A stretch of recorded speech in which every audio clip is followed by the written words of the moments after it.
What's up, guys? Welcome to your 80th Android tutorial for the new Boston. What we're going to do in this tutorial is basically set up an OnLongClick listener. I'm not sure if I don't think we've done that before, so that's what this tutorial is going to do.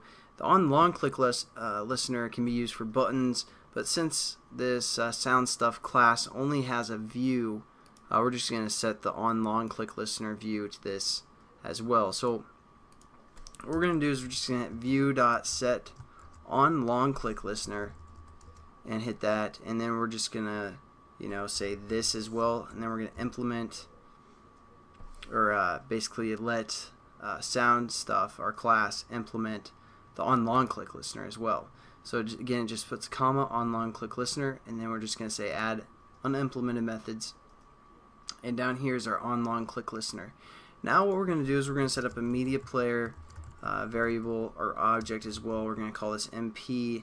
Then we're going to set this equal to media player dot create context this, and resource is r dot id dot r dot what's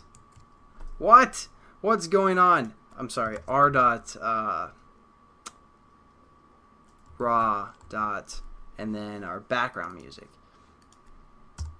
And again, we're just going to set this variable so our whole class, all of our methods can use it. So we're just going to cut that and do MP here, and then set up our object above the onCreate method.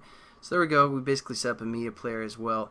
And now what we're going to do is we're just going to say MP.start down here.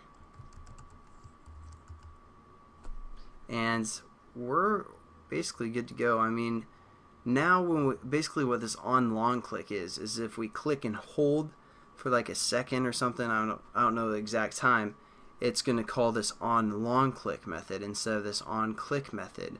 And again, this can be applied to buttons and all that other stuff as well.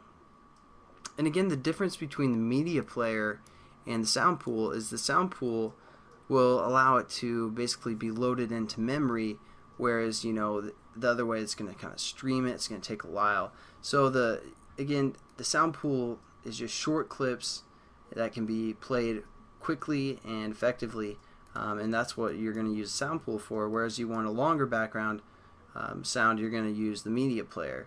So again, nothing too new. We set up a media player and this OnLongClick method for the most part, and that's all that's going to happen. Alright, so we're just basically going to start it. Now again, it's going to kind of, if we do this click and hold a few times, it's going to play over itself for the most part. But that's not really going to be a problem we're going to worry about. Basically, this tutorial is just talking about the OnLongClick method.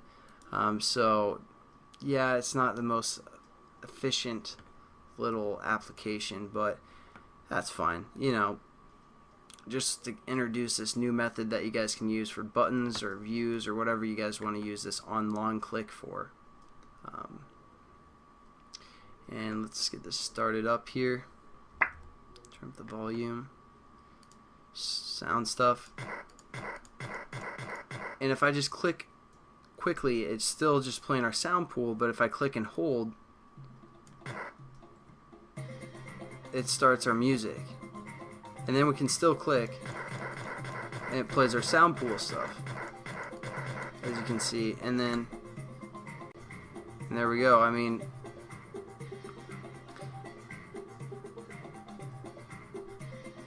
There we go. That's pretty much all this tutorial is about the OnLongClick method that you guys can use for buttons, views, whatever you guys want to attach that to. So hopefully you liked that tutorial, and I'll catch you guys in the next tutorial. Peace.